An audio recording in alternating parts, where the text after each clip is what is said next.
নমস্কার, আরকেএম ম্যাথ ক্লাসে সকলকে স্বাগত জানাই। আশা করি সকলে খুব ভালো আছেন। তো এর আগের ভিডিওতে আমি নরেন্দ্রপুর রামকৃষ্ণ মিশনের অ্যাডমিশন টেস্টে গণিতের সিলেবাস এই চ্যানেলটিতে দিয়ে দিয়েছিলাম। এছাড়াও বিভিন্ন মিশনে পঞ্চম শ্রেণীতে ভর্তির গণিতের নমুনা প্রশ্নপত্র এই চ্যানেলটিতে দেওয়া হয়েছে। আজকের ভিডিওতে আলোচনা করব নরেন্দ্রপুর রামকৃষ্ণ মিশনে পঞ্চম শ্রেণী ভর্তির জন্য গণিতে কেমন ধরনের প্রশ্নপত্র আসে তারই একটা নমুনা নিয়ে। যারা বাংলা, ইংরেজি এবং অন্যান্য প্রশ্নপত্র দেখতে চান তারা আমার স্কয়ার মিশন একাডেমি চ্যানেলে পেয়ে যাবেন। এই চ্যানেলটি শুধুমাত্র গণিতের উপরেই আছে। এখানে বিভিন্ন গণিতের টপিক নিয়ে আলোচনা করা হবে, চ্যাপ্টার ভিত্তিক আলোচনা, এবং কেশবচন্দ্র নাগের গণিত বই চতুর্থ, পঞ্চম ও ষষ্ঠ শ্রেণী, এছাড়াও প্রণবেশ জানার অঙ্ক অনুশীলন তৃতীয় ভাগ, চতুর্থ ভাগ ও পঞ্চম ভাগ এর সমাধান করে দেওয়া হবে। তো চলুন আজকে প্রশ্নটা দেখে নিই। দেখ, একের দাগে বলেছে শূন্যস্থান পূরণ করো। একেরটা কি বলেছে? 1/3 যোগ 1/4 যোগ ড্যাশ সমান 1। তাহলে এই যে 1/3 সঙ্গে 1/4 সঙ্গে আর কত যোগ করলে 1 হবে সেটা বের করতে হবে তোমাকে। নেক্সট বলেছে দেখো 100.75 যোগ ড্যাশ বিয়োগ 75.65 সমান 150.08। নেক্সট 3.12 টাকার মধ্যে 0.08 টাকা কতবার আছে? নেক্সট প্রশ্ন, একটি জলাধারে 584 লিটার জল ধরে 14 লিটার জল ধরে এমন একটি বালতির 28 বালতি জল রাকেশ জলাধারটিতে ঢালল।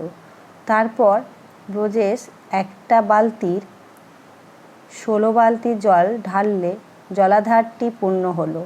তাহলে ব্রজেশের বালতিতে কত জল ধরে? নেক্সট প্রশ্ন, একটি বর্গাকার বাগান এবং একটি আয়তাকার বাগানের ক্ষেত্রফল সমান। বর্গাকার বাগানটির একটি পাশ 5 মিটার 2 ডেসিমিটার, আয়তাকার বাগানটির দৈর্ঘ্য 13 মিটার হলে তার প্রস্থ কত হবে? নেক্সট প্রশ্ন, পিতা, পুত্র এবং কন্যার বয়সের সমষ্টি 88 বছর। পিতার বয়স পুত্রের দ্বিগুণ এবং কন্যার বয়সের 3 গুণ হলে কন্যার বয়স কত? নেক্সট, 275 জন লোকের একটি ছোট সেতু শেষ করতে 30 দিন সময় লাগলো। প্রতিটি লোক যদি প্রতিদিন 8 ঘন্টা করে পরিশ্রম করে থাকে, কাজ শেষ হতে কয় ঘন্টা লেগেছিল? নেক্সট প্রশ্ন, 72.45 টাকার 9টি বই কিনে মোট 81.45 টাকায় বিক্রি করা হলো। বইগুলির ক্রয়মূল্য কত ছিল? নেক্সট প্রশ্ন, 24,36 এবং 108 এর গসাগু নির্ণয় করো। নেক্সট হচ্ছে 4.6 এবং 36 এর লসাগু নির্ণয় করো।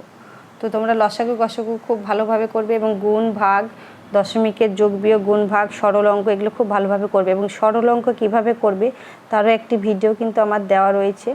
এছাড়াও অঙ্কের একদম বেসিক থেকে যারা শুরু করতে চাও তারা আমার চ্যানেলে প্রতিটি ভিডিও মনোযোগ সহকারে দেখবে অঙ্কের ভয় অনেকটা কেটে যাবে, কারণ বেসিক থেকে একদম অঙ্ক শুরু করা হয়েছে।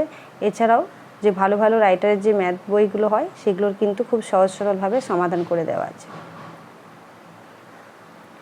যদি তোমাদের ভিডিওটি ভালো লাগে তাহলে লাইক, কমেন্ট করো এবং অন্য বন্ধুদেরকে শেয়ার করে দেখার সুযোগ করে দিও। আই হোপ ভিডিওটি দেখে তোমরা উপকৃত হবে। তো চলো আজকে এই পর্যন্তই, পরবর্তী ভিডিওতে আবারও কথা হবে। টাটা।